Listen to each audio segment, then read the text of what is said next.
a rainy bloody Thursday. Hang on. Okay, folks, so there you go. That's what happens when you go live. Listen, it's our Thursday show, and we've just gone simulcast. So for those people who have just jumped on board from the radio network, that's fine. Thank you very much for coming. You're on the YouTube channel Radio FM 88 Australia. You can go onto Facebook Radio FM 88 Australia. You can go to X on Radio FM 88 Aussie. Afterwards, the show's replayed on those channels, but also Spotify, iHeartRadio, Apple, and Amazon. Anyway, without further ado, from a wet and cold Brisbane, it's hug boot country, it's jumper country, unbelievable. Not used to this, but I'm heading it back to the UK, and of course they're coming into their summer season. So, welcome to Priti. Hello, and good morning. I think it's hilarious because what you're describing as the weather in Australia is the weather here in England. And the temperature's not hugely high either. Plenty of rain to go about and keep everything lush and green. So I understand we have Robyn. Hello, Robyn. Hello, how are you? I'm wonderful. Very good. How are you? Very good indeed. Thank you. Excellent. All the better for seeing you, my dear, as the wolf said to the... What was her name? I've forgotten her name in the fairy story. Little Red Riding Hood, that's what it was. Okay, so tell us a little bit about how you came to get into the world of homeopathy and Australian bushflower remedies from a once upon a time corporate life. Yeah, quite a while back now. It was about 1997. I was a computer operator, and I was looking after the computer centre, and they sort of offered me a large 100,000s to resign, and I took it, but I had to sign a form to say I wouldn't work in computers for 2 years. So in that 2 years, I was looking for what I want to do without working on computers, and I started working in health and healing, and it just was lovely. I just loved it. So I started doing massage and, and I sort of fell into homeopathy.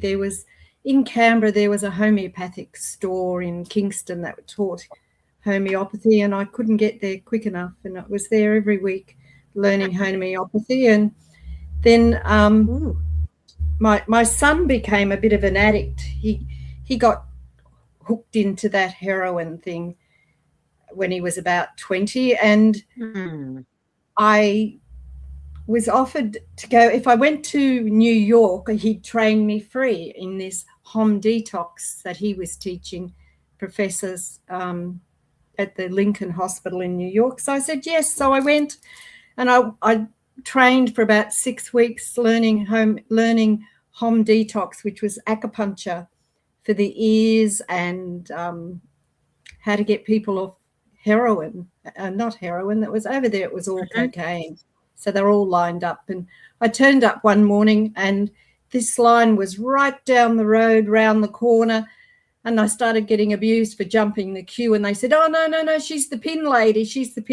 So I got in, and I pinned everybody up. It was until you get there early in the morning, you don't realise how many people come to get their ears pinned. And it was just a fabulous alternative. And, I even did children there. People had come with their kids, and you wouldn't pin their ears. You'd put this little magnetic bead on the Shenmen point. And one morning they were so noisy, I said, draw me a circle, square, and a triangle. And then I came back 5 minutes later, and I said, you've got to put a bead on their ears so they could sit down and be quiet. And they were so quiet. I came back and I said, draw me another circle, square, triangle. And those circle, square, triangles were completely different. So the beads made a huge difference. So when I came back to Australia, I went to a detox centre and told them what I'd learnt, and asked could I practice there, because I had to do 100 cases as part of my qualifications and things. and they were happy. But when my time finished and I said, I've done my 100 now, they said, no, we don't want you to go. And they decided they'd pay me to stay. So I stayed about 6 years. But everything I did, I was doing to try and get my son off heroin, which I was working on his friends and people at the detox, but I never worked on him. He wouldn't. Anyway, he was about 10 years clean before he died. But he did try, but he went on methadone, and methadone, he had an accident on methadone. He used it and he shouldn't have, and it killed him. So it didn't work for him. But no, I did it. My first lot of homeopathy and working with homeopathy was all with drug addicts, getting them off drugs and using this to get them off heroin. And then when I went to New York and learnt home detox, it was just wonderful. It was sort of 5 acupuncture points on the ears. So when I was doing it 6 years later, I added meditation and I'd give them homeopathy as well. So they all got through their 5 days to detox. And once, of course, you do a 5-day detox, you can go to the big 3-month rehab. But it was just getting through that 5 days that were homeopathy, nux vomica. They wouldn't come in after a while unless they could get nux vomica and treatment. But yeah, so adding the meditation to the 5 beads in the ears made a huge difference too. So yeah, it was huge. And that was the start of me doing healing. And then eventually I left Canberra and came to Queensland and worked with my mum. And then I decided, well, I need to be qualified. So I went to university and did a biomedical detox. And then I went back and did another 4 years at homeopathy. So, yeah, so I put a lot of study into it. Yeah, but it was trying to get my son off heroin that got me started, and working with all his friends. And I'd have friends just come up from everywhere wanting to detox treatment. So yeah, I detoxed a lot of his friends. It works. Okay. And it sounds like you did have some success with your son, because you said he was clean for, was it 9 years before he died? Yes, he was clean off and on. Most of that last 9 years he was clean, so that was good. Yeah, I had to stay down there though. He had a blood disease in the end, and it was sort of very taxing, and eventually took him. Yeah, but yes, it worked for him. It took him. I'd put the acupuncture pins in, and he'd sit there and just relax. It was something that he could really relax when you put the pins in. So it's just wonderful. And I used a lot of homeopathy on him. You used a lot of homeopathy. I used a lot of homeopathy for him. Yes, used a lot of treatment. Yeah. And you communicate with animals too? I do. I've had a lot of success with animals. I had my sister-in-law's dog. She couldn't afford to pay to get it down. They wanted a couple of $100, and I said, "Oh, I'll give him some arsenicum, that'll knock him out, and just bury him in the backyard." And she said, "Oh, that was wonderful." So I gave him arsenicum, and the next day was a new little puppy. It was bright as anything. He'd just overcome everything. So whatever was wrong with him was obviously a poisoning, because arsenicum's a pretty strong poisoning drug. So yeah, I had a couple of successes with animals. So yeah, he lived another 2 years after being told she was told he had to be put down. He was dying, but he obviously had been poisoned. So yeah, homeopathy works for animals too. And I have a friend who has a cat. I do a lot of work with her cat, and she's now happy with her cat. So yes, I've worked with it. Homeopathy works well for animals too. Yeah, the cat and the dog. Is it? And tell me, how did the homeopathy lead you into the Australian bushfire remedies? They're one of my favourites, to be fair. Yes. Well, when I was working in the detox centre, I mean, people had come in, and because you had clients and you didn't know what drugs they were coming off, what they had taken, what they didn't, I used to give them the Australian bushflower cards, and they're 90%. And you'd give them their cards, and you'd say, "Please shuffle the cards and just ask the cards to tell you what your body needs. And they'd sort of think, oh, she's a bit stupid. But anyway, those cards were always 90% accurate. I'd say 99. They were just so brilliant, so accurate. And they would pick up what was wrong with them and why they needed cards, and they'd be back the next day sitting there before I got to work waiting for their cards again. And I'd say choose 3. Right. So, yes, sometimes they'd have 3 a day. They were just so into the cards. And when they went over to the see, we had them in detox for 5 days, and then they were allowed to go to the bigger rehabs. And when they got to the bigger rehabs, they wouldn't go without their cards. And if they couldn't take their cards, they weren't going. And the other place would say, no, she's got alcohol in them. And then so I had to get to a stage where I made bushflower cards with no alcohol. And I think I rang the bushflower centre up, and they told me to use I think it was glucose or something. So, yeah. And now if I don't use alcohol, I use colloidal silver in some. So, yeah, there are some people who you cannot put alcohol in, and they work just as well without the alcohol. They just can't. They don't last as long. But yeah, no, I had to remake them all because they wouldn't go and they wouldn't leave. They wouldn't leave the premises, and they wouldn't go in until they had their remedies to take with them. So they were very attached to their remedies. And you know, you'd get clients and you don't know why they're drug addicts or why they were using or what they needed, and it was always spot on. And there was one fellow. He said, my father's paid 5 psychiatrists. Do you really think you can find something for me? I said, I don't know. Let's try. Yeah. So we pulled out 3 cards, and I said, it basically says you're using because you're bored. And he said, well, yeah, I am. I said, well, there you go. So they're pretty right, aren't they? And he said, yes. They were always right. Yeah. And those cards got them through from Monday to Friday. Yes.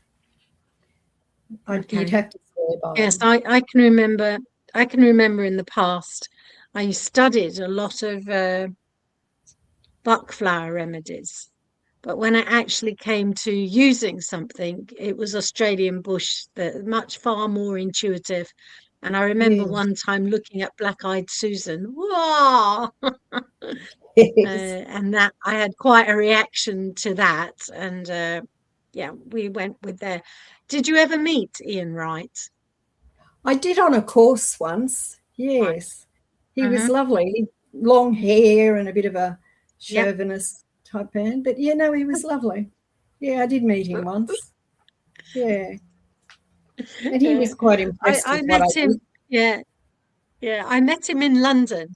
And I was at a crossroads in my studies, and I thought I wanted to go on and study all of the Australian bushflower remedies because I'd done the buckflower remedies, and it seemed to me to be a natural progression. And we went out into a big field outside the college, and we formed a huge big circle, and everyone was to introduce themselves. And I was standing right next to him, and I thought, oh my God, I'm going to have to say something immediately. But he went in the other direction, and I was the last, and everyone was introducing themselves. And in that morning, I realized I actually didn't want to study the Australian bushflower remedies. And he just brought out the white light essences of all the different chakras. Yes. And I went, that's why I'm here. I'm only here to meet you so that I can say hello and goodbye, because I'm not going to do the Australian bushflower remedies. They hold a great. Yes, you're so drawn to them. You're either drawn to these or drawn to the bushflower. I found I had to choose between them, and I came to the bushflowers. But it's very strong, that drawing. You just go to where you're drawn, and it just pulls you. I know what you mean. Yes. Yeah. So I then went on and I did all the white light essences, and they have music with them as well. And it was just a beautiful combination. But you're right. I thought I was drawn to Australian bushflower remedies, and of course I've used them quite a bit myself. But when it came to the punchline, who went off Yeah. to the white light essences and used them for quite some time afterwards. Yes, they're Yeah. powerful. All these essences are very powerful. I find them all. I Yeah. haven't got into the white lights. I just stay with the bush flower, and then I've got my Yeah. homeopathy too. So yeah, but I Well, just they're find, quite exquisite. Mm. yes, I do the bush flower when the church, the Bethania, where do I live? Bethania Church. We have a church thing the last Sunday of the month. We do a healing day, and people come for healing. And I find I do the bush flower cards because they're quick and easy, and you can just you're never wrong, and you can pick 3 cards, and it's always the right cards for someone. Whereas, you know, if you're trying to do a healing, you've only got 5-10 minutes, and you want to do something accurate, you put your hands on their shoulders, and then I give them the cards to shuffle and ask them to choose 3 cards that their body needs for healing today. And I just stand there with my hands on the shoulders, and I get all these messages coming through my head telling me, oh, they've got digestive issues, they've got this, they've got that, that'll be right for them, that'll be right for them. And I get them to choose 3 cards, and sure enough, they're the cards they choose. And pretty much always spot on for what they need. And, you know, you might only have somebody there for 5-10 minutes, and they've got the perfect remedy. That's always perfect. I'm never wrong. And then you can show them what they've got, and you can read the back. And does that sound like that'd be right for you? And, oh, yes, that's perfect. Thank you. And off they go. So I'm happy with them. I mean, in my clinic, yes, I'll prescribe homeopathic remedies and things like that, but I use the bush flowers probably just as much. Yeah, but I mean, especially if you're not sure what to prescribe for someone, you'll always get something pretty accurate with the bush flower. But no, I'm happy with them. Excellent. What do you do? And what tell do me, do you still prescribe? I was doing this for personal studies. No, I don't. I'm not a practitioner. I was doing it out of personal interest and heal thyself, isn't it? Healer, heal thyself. Yeah, and did you get I'm some not there good yet. remedies? I'm still working on it. Oh, okay. Pardon? Did you get some good remedies? Yeah. I prescribed some. Yeah, over the years. Yeah. I did 3 for Jeff. He said he used them in 3 days, and I'm thinking, oh, that was very fast. But still, I usually tell people to take them for 7. But he took them in. He got through them all in 3. Yeah. I mean, these days I wouldn't touch stuff with alcohol. So, with people without alcohol. I'm very careful not to make them with alcohol now. You don't I'm not a drinker, and I don't drink, so you don't realize that people who used to drink don't want to drink now, and you've got to be careful. So now I ask, but I prefer not to make them with alcohol. But that teaspoon or so of brandy in the bottle is what preserves them. So yeah, they do come with brandy if you don't say you don't want it. But I'm trying to be very. And you prepare them yourself? I do. I make them myself. Yeah. And even when I go to the church, I take my bottles, and I take water, and I take everything with me, so I can make them as they prescribe, because everybody's different. Everyone gets something different. I don't think I've made up 2 in a row ever. They're always different. Yeah. Oh, and they're combinations of the 3 cards that people have picked out. Is that right? Yes. Even when I don't have people with me, I put my hands on the deck and ask, start visualizing and asking for the cards that are right for this person. And it's nearly always right when I choose them. So, yeah, I don't have anything wrong. I can well, there's one thing that I do.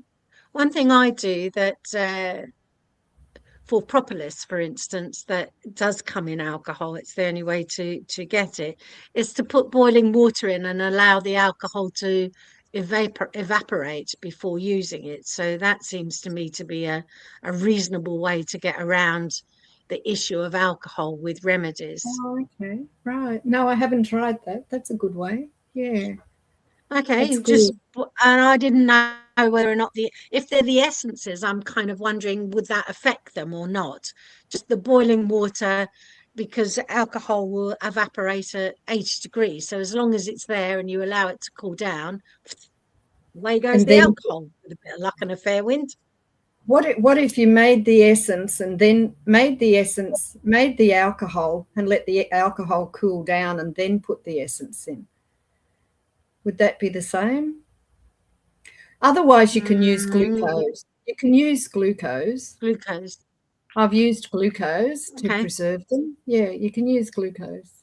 But I like the idea of colloidal silver too. It's brilliant if you can get colloidal silver. It'll preserve them.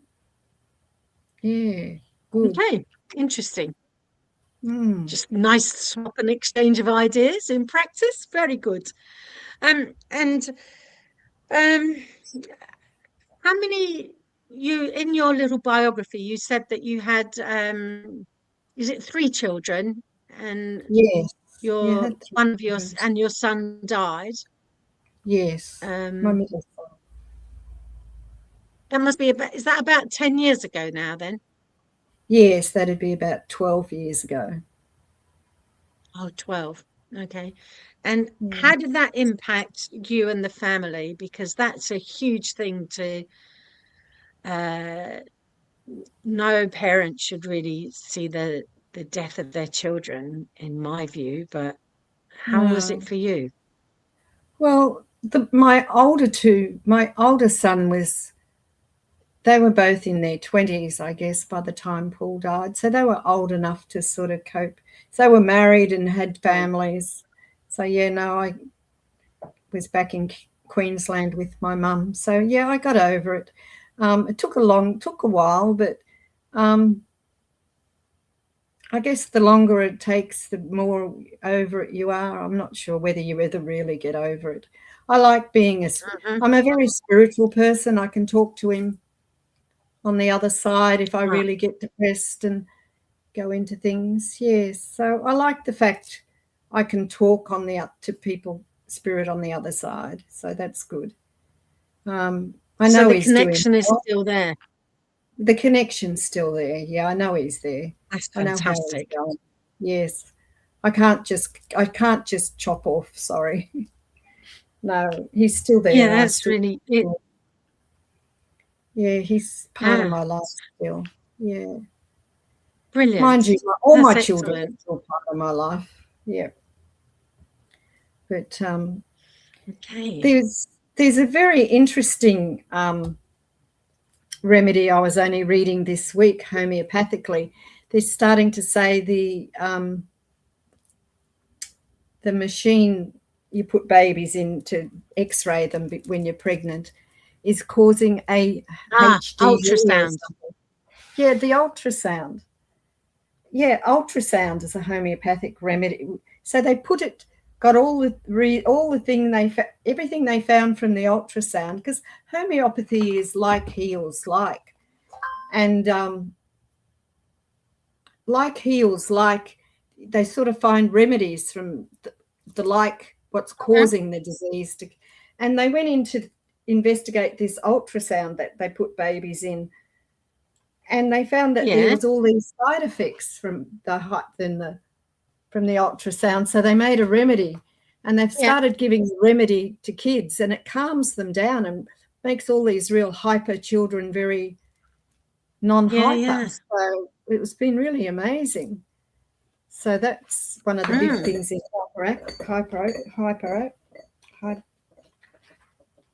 homeopathic remedies lately. So they've done provings and creativities at home, and this new medicine is wonderful for bringing down hyperactive children. In fact, I think they even called it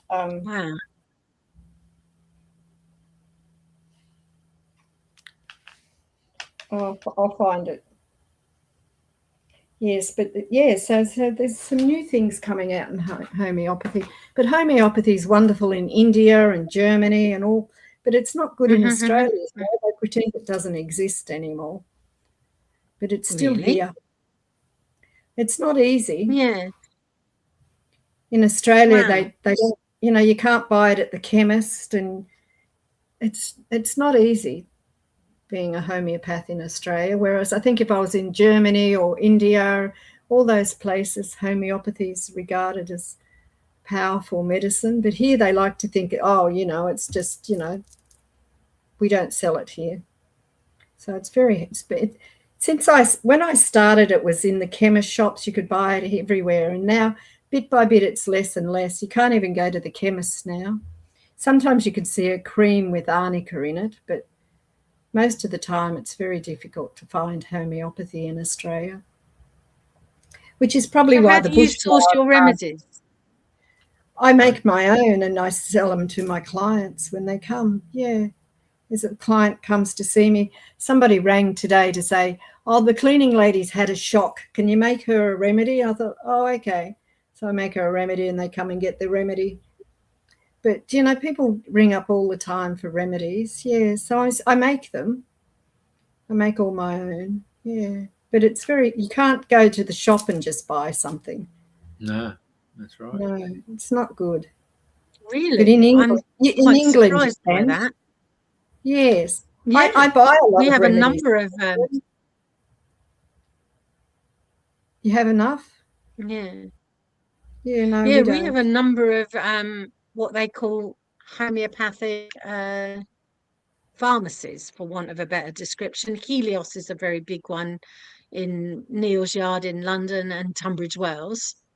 Yes. And you can get your homeopathic remedies in water, distilled water there. They'll make them up. They don't have a huge shelf life, but then if you're using it immediately, it's not a problem. And I'd have thought they could distribute worldwide, but I'm not sure.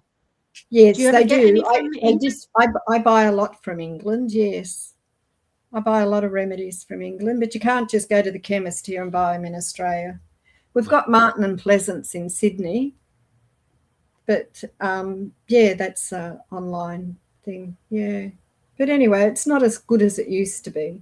It should be, but it's not. They keep saying, oh, homeopathy is not good and all this, but it is good. It's very powerful medicine. Very powerful. And what's the principle behind homeopathy?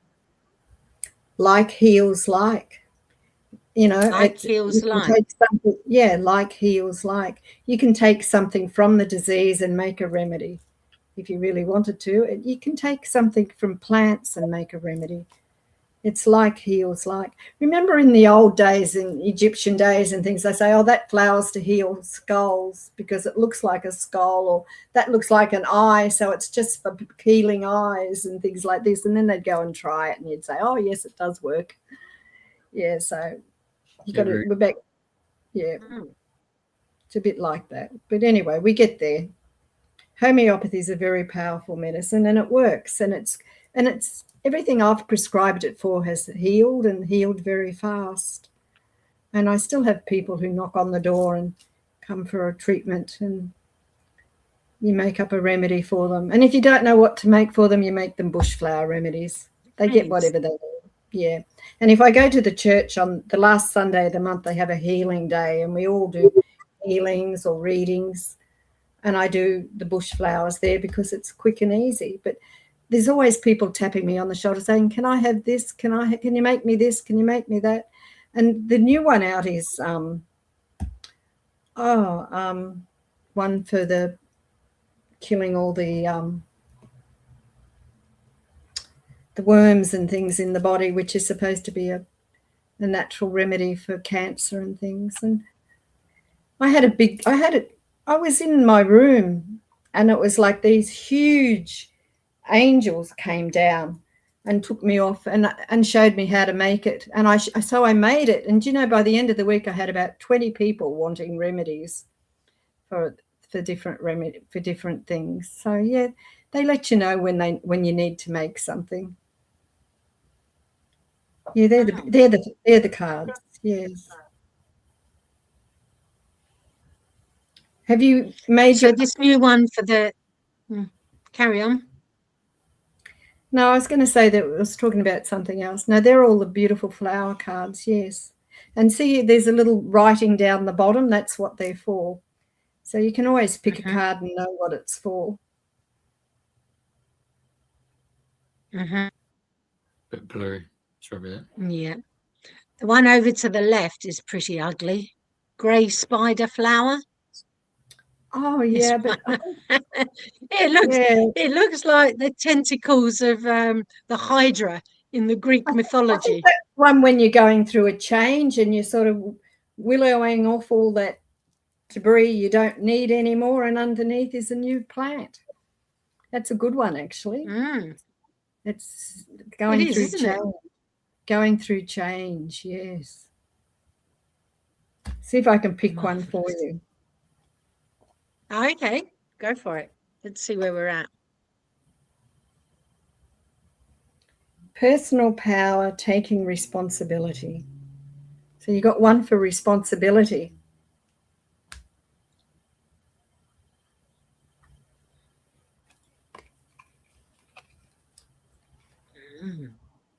Nurtures and gives strength to cope with relationship upheaval and inner peace. So you've got one for inner peace and one for taking responsibility. Interesting. And this one is lovely. Grounded, focused attention to detail. So I got 3 for you. Wow, that's pretty cool. And what are the names of the flowers? Sundew, Red Suva Frangipani, and Southern Cross. Oh, the Southern Cross. Okay, You great. like so Southern one responsibility. Yeah. One for inner peace and one for attention to detail. Yes, they're your cards. Wow, interesting. Very interesting. One of the issues I've had most of my life is too much responsibility. Right. Yeah. And a sense that I am responsible for everything. So whatever happens in the world, it's down to me. Right. Well, it says nurturing gives strength to cope with so it's giving you strength to cope. Excellent. And grounded, focused attention to detail. That's probably you. Personal power, taking responsibility. So there you go. That's worth a try. It's very, very good. Interestingly, just before we started this conversation, I was in connection with somebody who's helping me to really pay attention and take my time to do something, not just to get the aim to launch something for the summer solstice or winter solstice for you on the 21st of June, but we've now fixed a meeting for the 23rd of June to really go and pay absolute attention to detail. Oh, so good. I'm quite pleased about cards that. Are just perfect for you. Those cards are perfect for you. So have you got the flower essences at home? Oh, you can buy them anyway. No, I can get them anywhere, really. Yeah, super good. And I like the idea of, he did a lot of space clearing as well. The sprays for those. I don't know if you've come across them. Space clearing. Yeah, I have seen them. I have made some. Yeah, they're good. Space clearing is good. You just need to spray it on your pillow at night before you go to bed. That's good. Well, there you go. Oh, that's a good idea. Yeah. Not a problem. And what do you do to relax? Because you're doing all of the homeopathy and the bushflower remedies, you're going to the church regularly and helping other people. How do you help yourself, nurture yourself? I go to my meditation groups. I have a meditation group I go to on Tuesday nights and usually go out Friday. Yeah. Saturday I play cards. Today I played cards. So cards, I play cards, play canasta. Canasta? Yeah, canasta. So there's 6 of us. Yeah, see, so you got to go. You have to go because, you know, they can't play if you're one short, so you have to go. So it makes you go. Yeah, you feel committed. I have to go. I love my canasta. Where do they play canasta? It's been a long time. No, we used to play. So we used to have 6 aside. Oh, you know, sorry, 6 players. Yeah, 6 players, 3 on a team. Yeah. You play with 12 and 13, don't you? Yeah. Do you remember Glenys Mackay? She still plays. Yeah. Yeah, I play at her house. Today we played at the club, but I don't know if we're going to keep playing at the club. It's a bit more, but we normally play at Glenys's house. Yeah. She's 88 now, so we were going to move to the club to give her a break, I think, because we've been going there a long time. I used to play at her place with George. Did you? Oh, Yeah. there you go. She still plays every Saturday, and today it's Thursday, so we've changed it from Saturday to Thursday. Oh, very good. Okay. Yeah. Oh, it's a serious card game then. Oh, for sure. For sure. Yeah, it's good. Playing for Sheep Station. Yeah. Bragging rights. Yeah. Now, homeopathy. Okay, so the game plan is someone comes in, sees you, you run your eyes up and down, yeah. Have a quick chat. Do you actually sense anything? Pick up any emotional connection there, or you just use the cards, or you use your spiritual connection there? I use a lot of questions when I've got a client. I ask a lot of questions and balance it out in my head. Sometimes I have to go and do a bit of research and look things up. Sure. But most of the time it's just chatting between us, you know, left side, right side, where's your aches, where's your pains, how long you've had it for, where does it come from, how long you've had it, and sure. Yeah, so it's just getting all that information. Sometimes it's DNA, it's been there forever, and sometimes it's come from a relative or a past life, or not a past life, but, you know, a past relative, mother, father. So, yeah, you just get it all together and then you come up with a remedy and see how you go. You use muscle testing? Yeah, muscle testing. I do muscle testing if I'm doing hypnosis or if I'm going back into I've had a couple of clients where I did muscle testing where you go back into a past life to find out what age it stops, where you stop at, and you stopped around 4 or 5, and you get into some, in those situations I got into sexual abuse type stuff, and you sometimes dealing with sexual abuse, you deal with it differently. So, yeah, I deal with sexual abuse more with hypnosis. And that particular case of using muscle testing, we went back to the age of 4. And so, yeah, I take them back to the age of 4 and we put the adult person aside, the child aside, and the adult person comes in and takes over, and they can say what they want to say and do what they want to do. And this particular person came out of it. He said, yes, Robyn, he said, I feel good now. I said, oh, okay. So he was a Navy person, and he, in the meditation, took himself back and blew the orphanage to pieces. Now, you know, this is all in your head and make believe, but he felt good afterwards. So yeah, so when you do the muscle testing, I only do muscle testing when I'm talking about age and I want to go back to a certain age, and you want to know what age you're going back to and they have forgotten or whatever. And it took me back to age 4 or 5, and you work with the client at the age of 5, and then they can overcome issues when they're back in time. And this particular man came back out, and while he was in that deep meditation of 4 years old, he wasn't a child.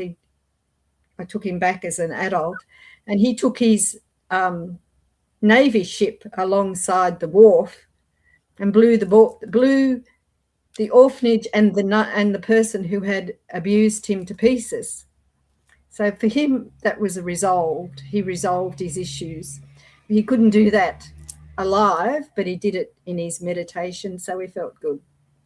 And a couple of others I've taken back in time, and it's really to resolve an issue back in time. Yeah, muscle testing, it's good for that.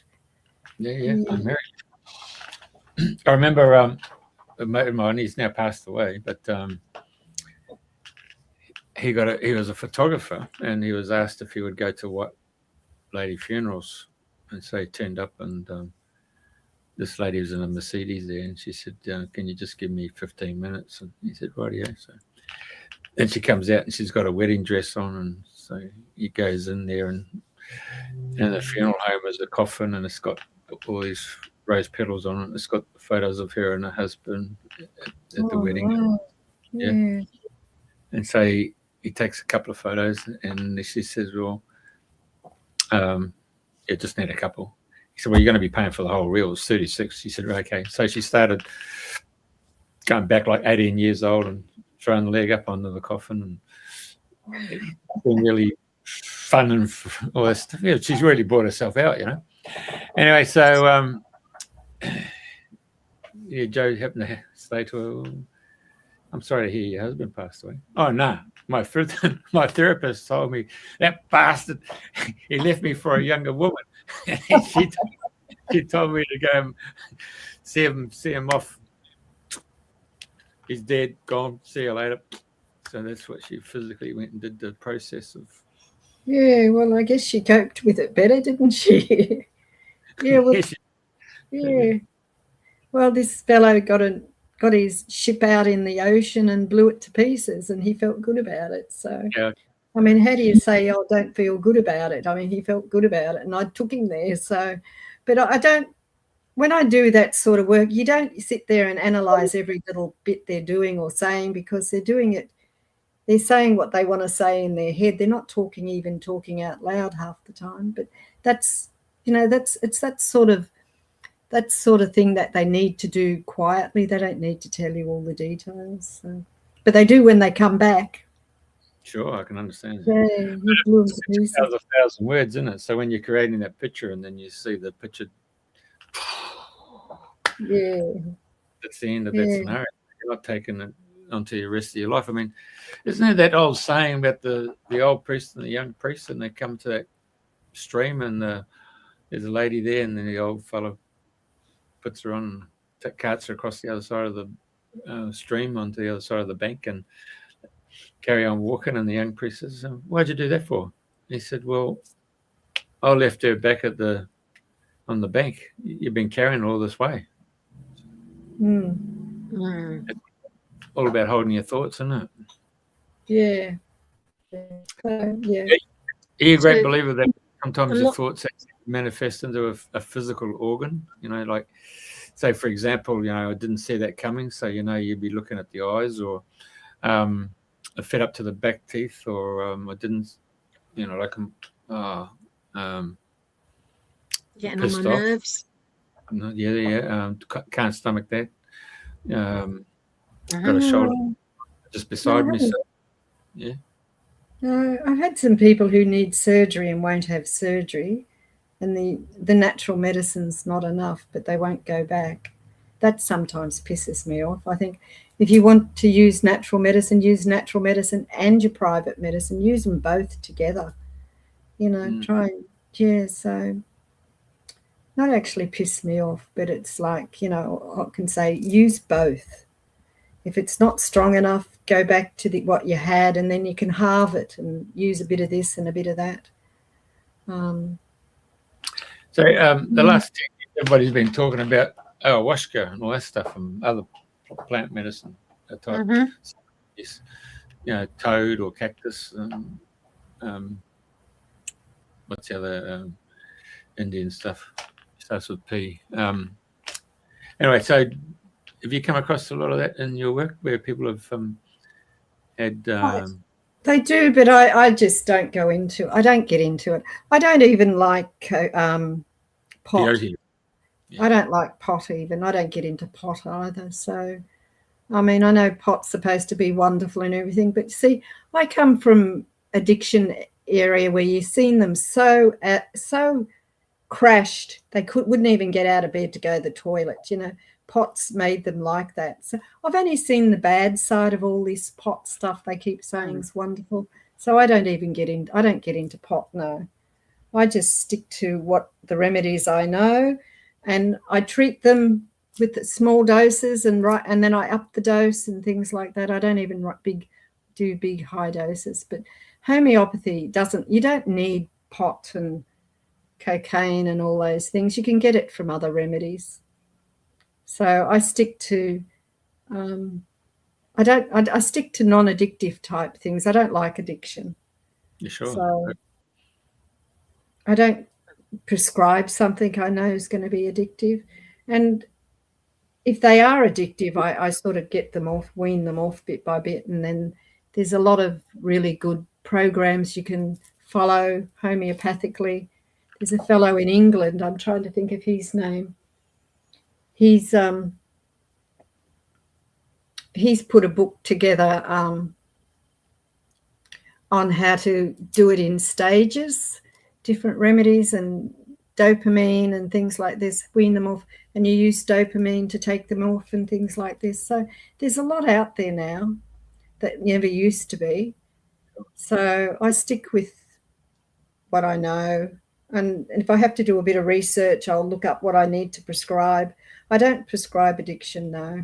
And I don't prescribe pot either. I know people think it's wonderful, but I've seen really bad cases and I think it's not as wonderful as they think.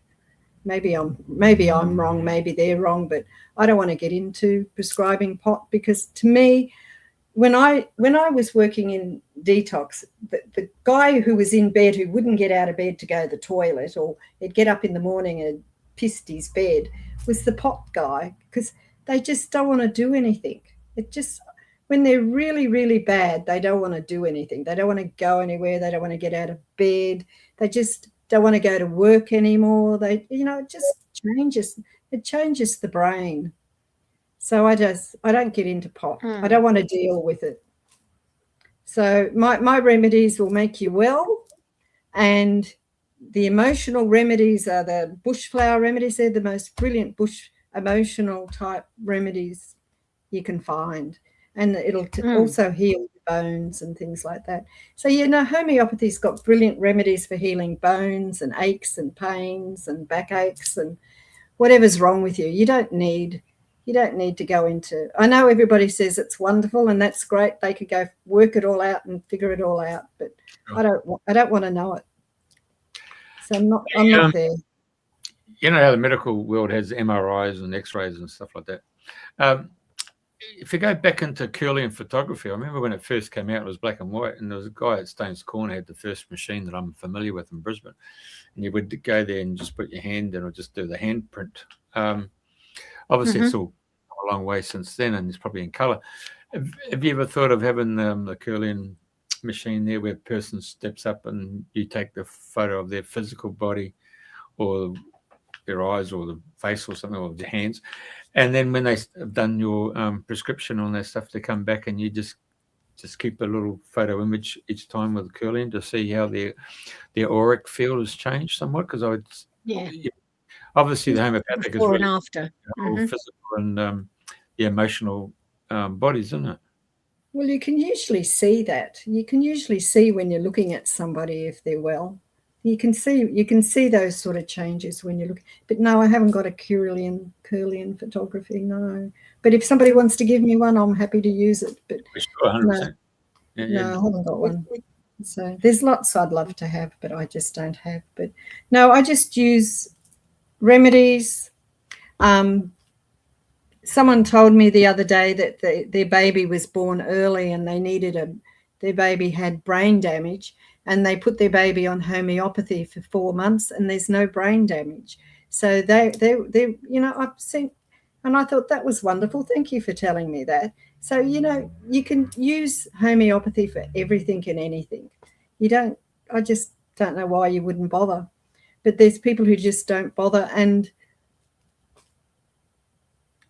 it's just, I don't know. I've just seen too much success. And, do you know, when I was in detox, I had a group of 6 bikies come in.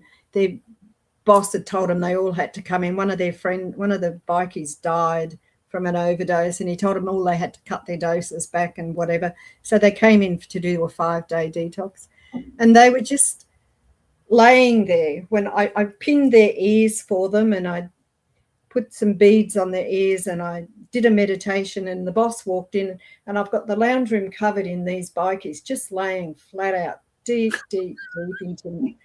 into relaxation. You know, it worked for them. Acupuncture, meditation, and homeopathy, that's all they needed. And they were just absolutely astounded. We had to shake them awake and say, time for bed, time to get up and go to bed.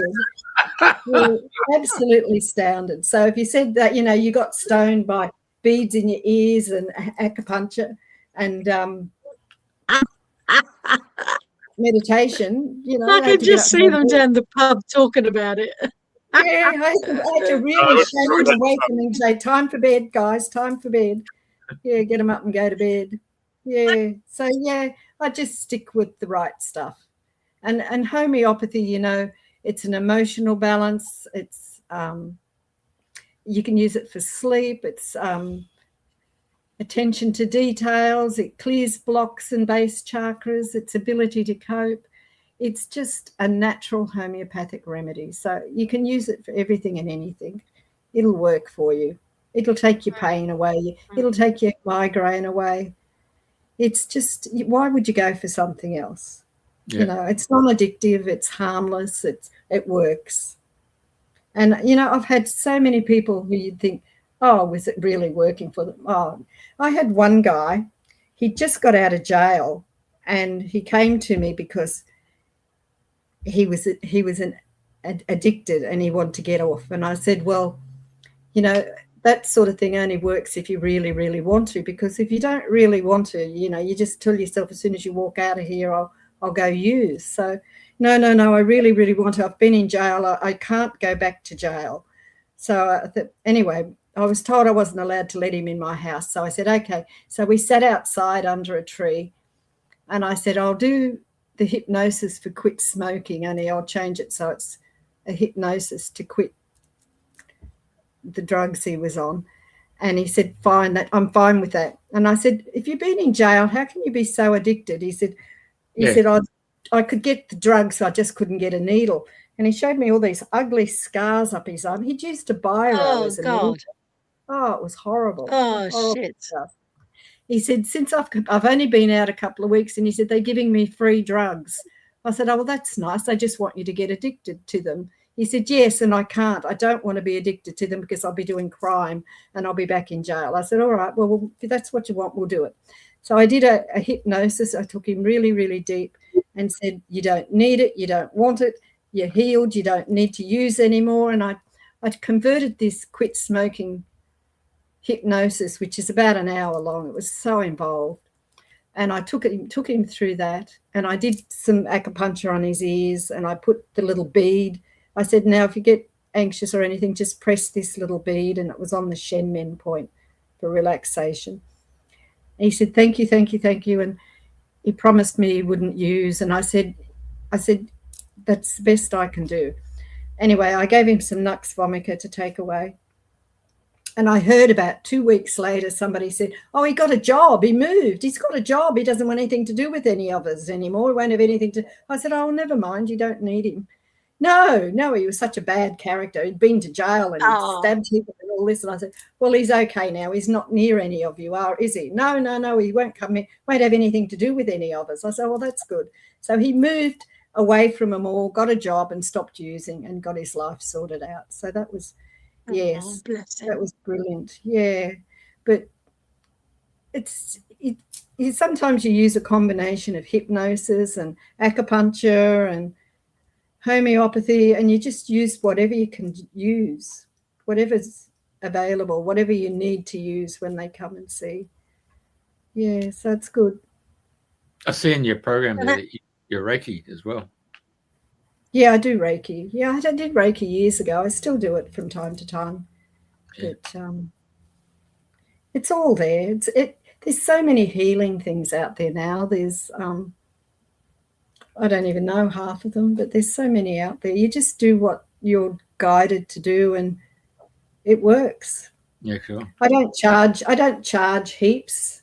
I mean, my consultation fee is $85, but sometimes for the first visit it's $120 because there's so much research I have to do to get the right remedy, and I might see them 2 or 3 times, and then the cost of their remedies and things might be a bit more. But you know, keeping the consultation fee down to $85. I mean, you know, I'm aimed at helping people, not overcharging. And I don't, you know, if you've got this, some people charge $200 and $300.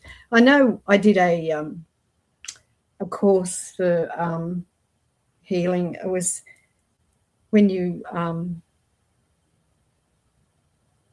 intuition. It was an intuitive healing course, and I thought it was wonderful, and I got a lot out of it. And when I think one about the last day or something, they were saying, "Oh, well, I'm charging $500 for my treatment." And I'm thinking, far out, $500. And the other girl said, "Yes, I'm charging $300." And I thought, "Oh, okay." I mean, I don't do it publicly, but if I do it sort of part of my treatment, intuitive healing. You intuitively try to pick up what's wrong and what's going on. It's just, but you know, it's still all part of your 85. I can't put this $200 and $300 on things. You're just not there for the right reasons. But you want your clients to come back and get well. They're not going to come back 2 and 3 visits at $200 and $300. That's for sure. So I stick to my fee. Very good. Yeah. I'll just put some and details. it's enough to keep the wheels of industry turning. Yes. It's enough it's enough. Yes. I think so. Yes. Sorry, Jeff. We only need enough. Exactly. Yeah, only need enough to keep everything fair. And as long as you're alive and breathing, it's priceless. Yes, and good things come my way. I'm not worried. Yeah. Yeah. What were you saying, Jeff? Do you want me to put this up? Or this is all new, isn't it, this one? Yeah, homeopathy and natural healing. If anyone would like a consultation, yeah.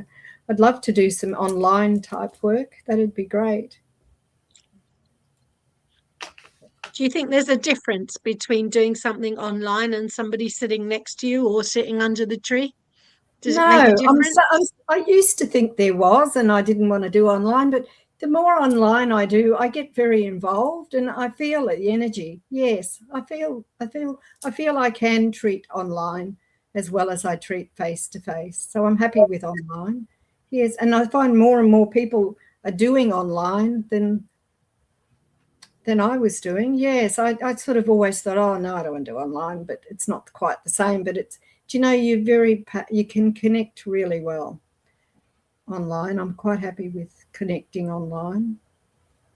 Very good. And do you have any surprise stories of people that have come to you that you had zero expectations and suddenly it bloomed into something different? There was one lady who came.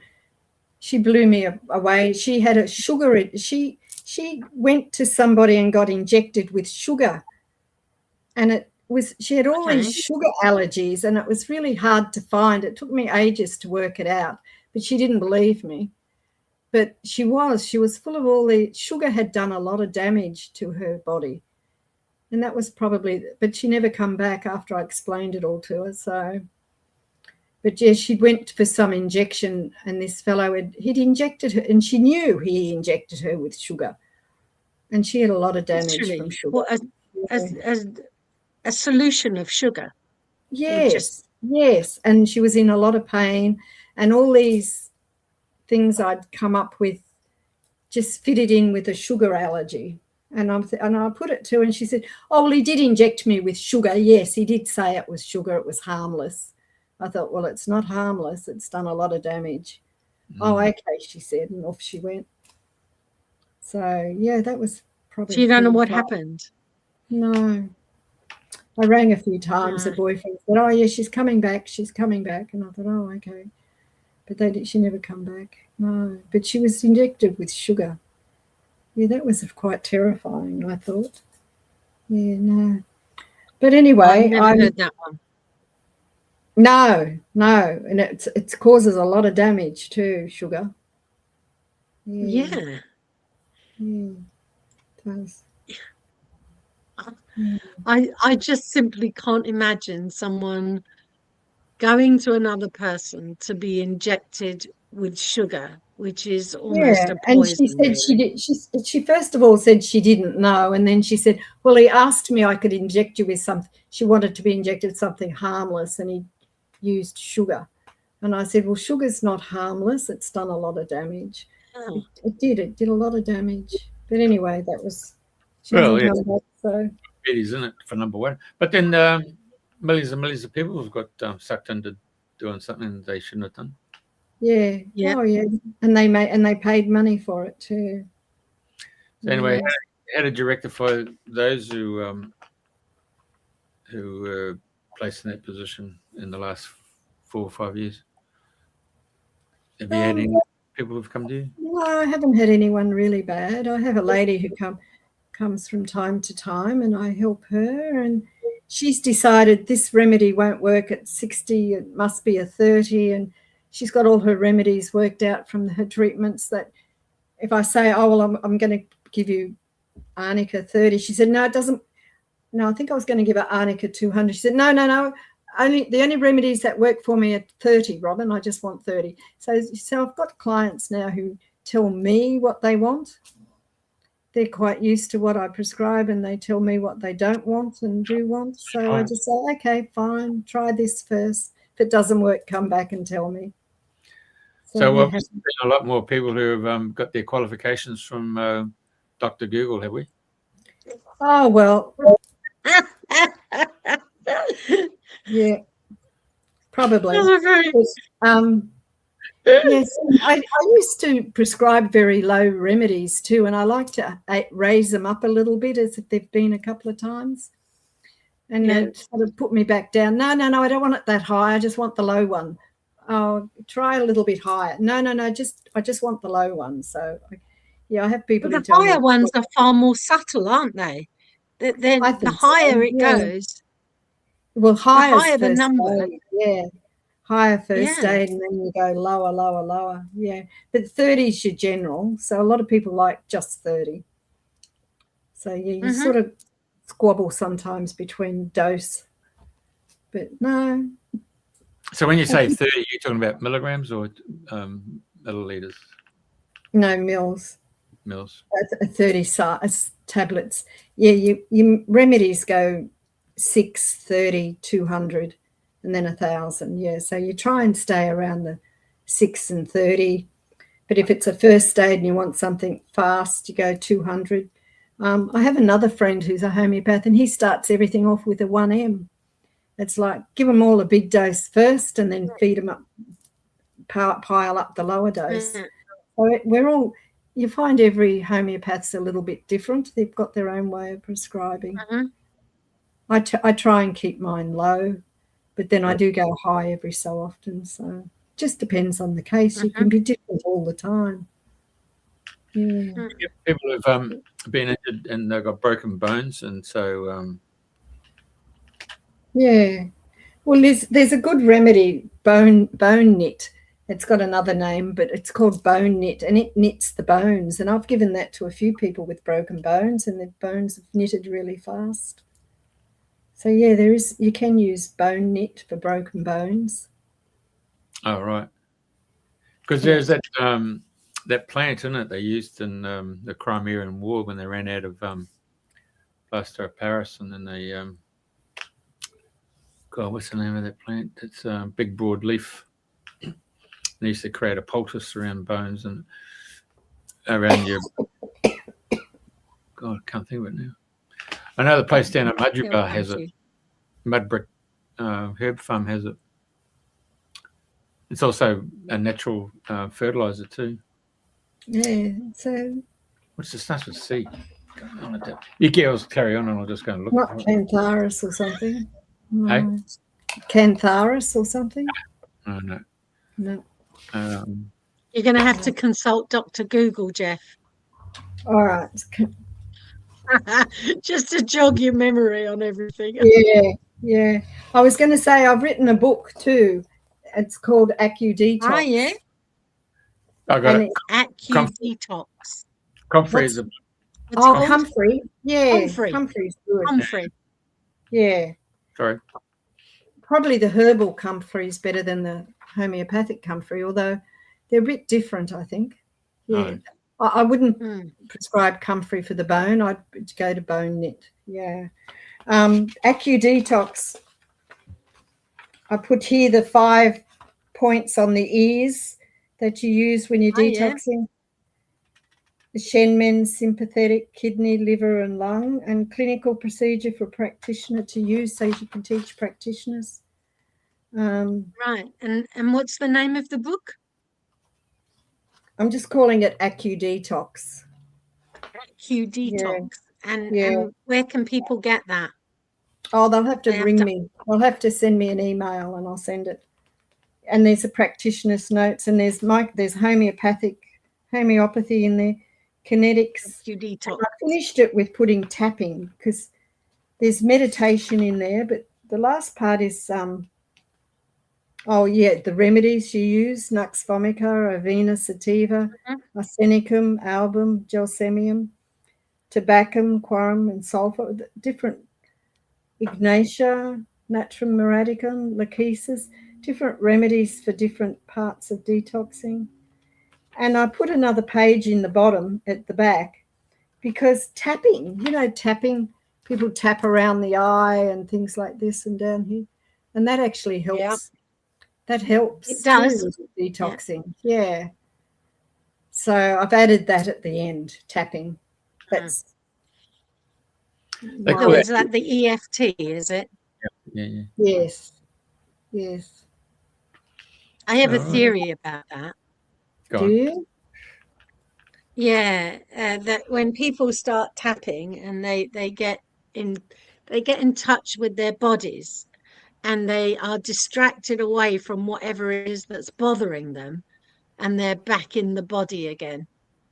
Oh, okay. So it calms the mind down. So it's my hypothesis. It's my idea of how I've seen people use EFT or emotional freedom tapping, to literally take them away from whatever it is they're focused on to bring the focus back into the body.